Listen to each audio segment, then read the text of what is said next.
But what he is, I believe, is a brat. He's the brat. Donald Trump.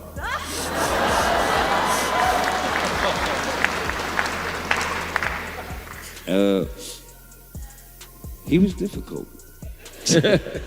Jonny Depp's evolving commentary on Donald Trump weaves a tapestry of fascination, satire, and provocation, reflecting an artist's journey through the labyrinth of a polarizing figure. From introspective musings to gleeful performance, Depp's lens shifts dramatically, culminating in a moment that ignites controversy far beyond his earlier playful jabs. This paragraph delves into a pivotal instance where his tone darkens, trading the lighthearted mimicry of Trump's wall-building bravado for a quip that dances on the edge of danger.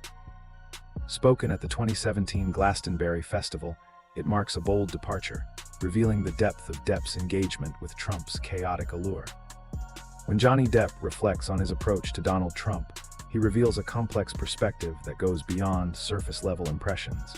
His commentary suggests a struggle to pin down Trump's essence, hinting at a figure who defies easy categorization. Depp seems to grapple with the challenge of interpreting Trump not merely as a product of wealth or privilege, but as something more performative, a persona crafted with intention. The repetition in his phrasing, questioning how to approach that, underscores a sense of bewilderment, as if Trump's character presents a puzzle that resists straightforward analysis. This hesitation points to an awareness of Trump's larger-than-life presence, one that blends reality with a constructed image, leaving observers uncertain about where the man ends and the myth begins. Depp's choice of pretense is telling. It implies a deliberate facade, a theatricality that Trump employs, perhaps to mask vulnerability or to project invincibility. This portrayal aligns with Trump's public persona, where bombast and repetition often dominate. Depp seems to capture the rhythm of Trump's speech, circling, emphatic, and occasionally absurd, as a reflection of his inner workings. By focusing on what he sees when you really watch him, Depp suggests an outsider's attempt to decode a figure who thrives on spectacle, offering a glimpse into how Trump's blend of charisma and petulance leaves an indelible, if confounding, impression. Tear down that wall. Donald Trump. I'm going to build a wall. No, Mexico. Okay, no, a fabulous wall. Sensational wall. Building on his earlier dissection of Trump's brat-like nature, Jonny Depp shifts to a more overtly satirical lens, mimicking Trump's voice with a biting edge that amplifies the absurdity he perceives.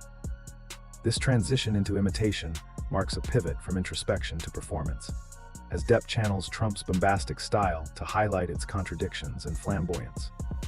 By juxtaposing historical echoes with Trump's rhetoric, Depp draws a sharp contrast between Reagan's iconic call to dismantle barriers and Trump's relentless fixation on erecting one. The sarcasm drips through as he mimics Trump's escalation from a simple wall to a fabulous and sensational one, poking fun at the relentless self-aggrandizement that turns a policy promise into a gaudy monument. This mockery suggests Depp views Trump's declarations as less about substance and more about spectacle, a theatrical flourish meant to captivate rather than solve. The mention of Mexico in this imitation adds another layer to Depp's critique, underscoring the audacity of Trump's claim that someone else will foot the bill for his grandiose vision. The tone implies disbelief, as if Depp finds the assertion both laughable and emblematic of Trump's refusal to be bound by practical realities. It's a portrait of a man who speaks in superlatives, piling adjectives onto his ideas to inflate their allure, regardless of feasibility. Depp's sarcastic delivery amplifies this, turning Trump's words into a caricature that exposes their hollowness. The rhythm of the imitation, short, declarative bursts, mirrors Trump's own speech patterns, but through Depp's lens, it becomes a parody of unchecked ego and whimsical defiance. This segment of his commentary reveals not just Trump's persona, but Depp's interpretation of it as a blend of bravado and absurdity, a leader who revels in the outrageousness of his own narrative, casting himself as both architect and showman of an improbable legacy. How would you like to play Donald Trump? I had no idea. I mean, it's very difficult. You never get any feedback from him? He stopped calling me. He did, he said... Oh, I'm sorry to hear that, I really am. Well, man... Yeah, he stopped just like that. As Jonny Depp's satirical riff on Trump's wall-building bravado winds down, the conversation takes a reflective turn in his exchange with Jimmy Kimmel, shifting from mockery to a more contemplative exploration of embodying such a figure. This transition suggests a moment of stepping back from the caricature to ponder the challenge of stepping into Trump's shoes, revealing Depp's awareness of the complexity beneath the bombast. The question posed by Kimmel seems to catch Depp off guard, prompting a pause that hints at the daunting nature of capturing Trump's essence, not just the bluster, but the enigma that fuels it. Depp's initial response betrays a mix of surprise and uncertainty, as if the idea of playing Trump hadn't fully crystallized until that moment, underscoring the difficulty of translating such a larger-than-life persona into something authentic yet actable. The hesitation in Depp's words reflects a Depper grappling with Trump's uniqueness. How does one portray a man who is both a public spectacle and a private riddle? The shift to "it's a very different" trails off, leaving an impression of someone wrestling with the magnitude of the task, perhaps recognizing that Trump isn't merely a character to mimic, but a phenomenon to decode. This unfinished thought could imply that Trump defies the usual playbook of portrayal, too outsized for conventional acting approaches, too steeped in his own mythology to be neatly packaged. Depp's earlier observations about pretense and brat-like behavior resurface here, suggesting that any performance would need to balance the performative swagger with the unpredictable quirks that define Trump's presence. The exchange with Kimmel feels like a bridge between Depp's external critique and an internal question of craft, hinting at his respect for the challenge even as he maintains a critical distance. This moment also subtly reveals Depp's self-awareness as a creative mind, someone accustomed to inhabiting complex roles, yet stumped by the sheer distinctiveness of Trump. It's as if he's acknowledging that Trump operates on a different wavelength, one that blends reality TV flair with unscripted impulse, making him a moving target for interpretation. The dialogue with Kimmel, though brief, peels back the layers of Depp's process, showing a blend of bemusement and intrigue as he contemplates not just who Trump is, but how to distill that into art without losing its chaotic truth. As Jonny Depp's exchange with Jimmy Kimmel trails off into that unresolved ellipsis, leaving a lingering sense of an artist caught mid-thought. His recounting of a distinct moment on Asterisk, the Graham Norton show Asterisk sweeps in with a vibrant shift, trading tentative introspection for a burst of unbridled enthusiasm that reframes his relationship with Donald Trump's persona. This narrative pivot moves us from the hypothetical murk of how one might approach Trump to a tangible, electrifying encounter with Adam McKay. A comedic titan Depp reveres as both a creative genius and one of the funniest minds alive. The scene Depp paints is almost cinematic itself, a casual meeting that morphs into a whirlwind of possibility when McKay tosses out the idea of a feature film shot in a mere 4 days, only to top it with the audacious kicker, playing Trump. Depp's instant affinity for the concept reveals a fearless streak, a spark of reckless abandon that stands in stark contrast to the halting uncertainty he displayed earlier with Kimmel. Where that prior moment was shadowed by doubt, this one glows with a "why the hell not" bravado, showcasing an artist who thrives on the edge of the unknown, particularly when it's draped in the garish, magnetic absurdity of Trump's larger-than-life orbit. And then he said, "How would you like to play Donald Trump?" And I loved that idea. I didn't care if I knew if I was capable or not, you know. I wanted to try. So, yeah, so I I did my bit as Donald Trump. Depp's eagerness isn't dimmed by any practical concerns about his ability to pull it off. He admits as much, brushing aside questions of capacity in favor of raw desire. This isn't about whether he can master Trump's cadence or unpack his psyche with scholarly precision. It's about the sheer thrill of the plunge, the chance to wrestle with a figure he's already pegged as a bratty, wall-obsessed showman. His voice practically crackles with excitement as he recalls loving the idea, a sentiment that ties back to his earlier satirical jabs. Trump as a spoiled child demanding the Taj Mahal, or a bombastic visionary hawking a sensational wall. Here, that critique morphs into fuel, a springboard for Depp to not just observe but embody, however briefly, the chaotic energy he's been dissecting. The stammering, I did my bit lands like a mix of triumph and astonishment, as if he's still marveling at his own gall, a grin tugging at the edges of his words. It's a testament to his trust in McKay's anarchic vision, a 4-day sprint that demands instinct over rehearsal, perfectly suited to the unscripted wildness he's attributed to Trump all along. This leap into performance also reflects Depp's broader creative ethos, an actor drawn to the weird, the bold, the uncharted. The compressed timeline of McKay's project mirrors Trump's own impulsive style, where grandiosity often outpaces planning, and Depp seems to relish that parallel. His bit isn't framed as a polished impersonation, but a visceral riff, a chance to channel the pretense and absurdity he's clocked in Trump into something raw and immediate. It's less about nailing every tick, though he's clearly attuned to Trump's very specific speech, and more about riding the wave of his persona, bratty demands, fabulous walls, and all. This aligns with McKay's own penchant for satire that skewers while it entertains, and Depp's willingness to dive in headfirst suggests a synergy that's as much about play as it is about critique. His earlier musings on Trump's constructed image and petulant core find a natural outlet here, where the goal isn't to decode the man but to amplify him, to let the ridiculousness breathe in a way that's both absurd and oddly revealing. On The Graham Norton Show Depp emerges not as the hesitant observer of the Kimmel exchange, but as a gleeful co-conspirator, basking in the afterglow of having tangoed with Trump's mythos.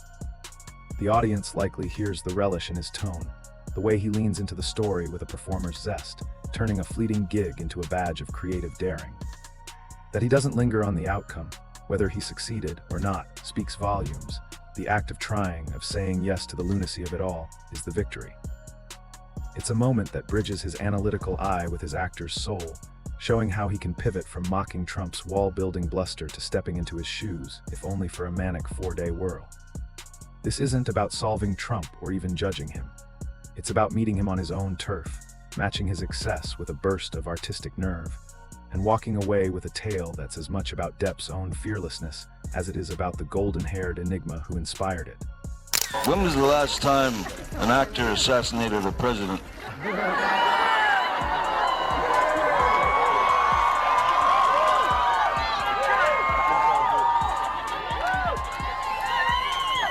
Now, I want to clarify, I'm not an actor. I lie for a living. Just like Donald. However, it's been a while. And maybe it's time. Fresh off the high of recounting his gleeful plunge into playing Donald Trump for Adam McKay's Whirlwind project, Jonny Depp's tone takes a sharp, provocative turn as he steps into a darker, more controversial spotlight with a quip that reverberates far beyond the playful satire of his earlier musings.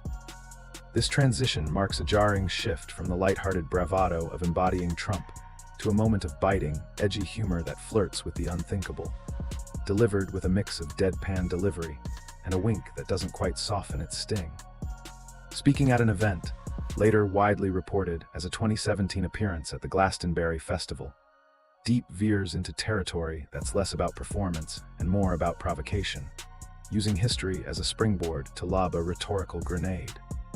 The reference to an actor assassinating a president, a clear nod to John Wilkes Booth's killing of Abraham Lincoln, sets the stage for a comment that's as much a jest as it is a dare, teetering on the edge of what's acceptable even in the realm of dark comedy.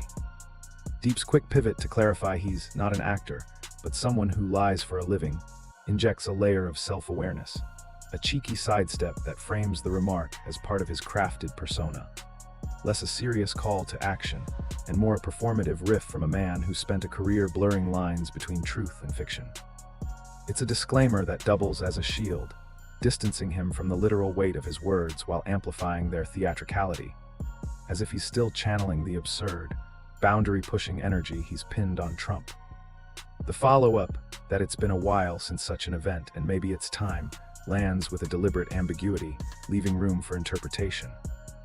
Is he mocking Trump's polarizing presence, testing the crowd's limits, or simply reveling in the shock value? The humor, dark as it is, carries echoes of his earlier Trump critiques, pretense, bratness, sensationalism. now distilled into a single loaded jab that swaps satire for something sharper, more visceral. This moment, framed by the headline "Time to Kill Trump," actor Jonny Depp jokes, sparked instant backlash in headlines, thrusting deep into a firestorm he likely anticipated yet didn't fully dodge. It's a stark departure from the playful wall-building mimicry or the eager leap into McKay's film, revealing a willingness to wield his platform not just for art, but for provocation. The remark aligns with his outsider persona, unafraid to ruffle feathers, even if it risks alienating fans or drawing Secret Service scrutiny, which it reportedly did. Yet it also ties back to his fascination with Trump as a figure who defies norms, suggesting a strange symmetry. Depp, like Trump, thrives on pushing boundaries, albeit in wildly different arenas. The quip's historical hook adds a layer of irony. Booth, an actor, killed Lincoln over ideological divides, and here Depp toys with a modern parallel, though he cloaks it in jest and deflection. The crowd's reaction, laughter, gasps, or both, likely fueled the moment's momentum, but Depp's delivery, with its casual escalation from question to suggestion, hints at a calculated risk, a performer gauging how far he can stretch the leash of public tolerance. It's not a polished bit like his Graham Norton anecdote, nor a reflective stumble like his Kimmel exchange. It's raw, unfiltered, and divisive, reflecting a man who's as drawn to Trump's chaos as he is repelled by it. This isn't about playing Trump anymore, it's about confronting him, if only through the lens of a throwaway line that lands like a Molotov cocktail. Whether he meant to stir outrage or simply muse aloud, Depp's words cement his Trump commentary as a journey from amused observer to daring provocateur, leaving a mark that's as indelible as it is incendiary. Jonny Depp's view of Trump evolves from satire to provocation, peaking at the 2017 Glastonbury Festival. His quip, referencing an actor's presidential assassination before hinting it's time again, mixes dark humor with a sharp edge. Dubbed "Time to Kill Trump," actor Jonny Depp jokes. It shifts from his earlier wall-mocking to a raw jab, cloaked as theater yet bold, reflecting Trump's chaotic allure in a single strike.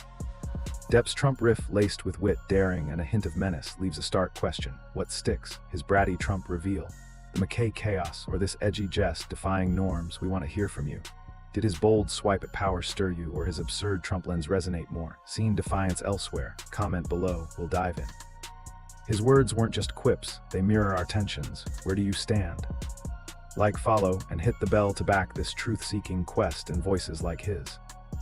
Thanks, see you next time.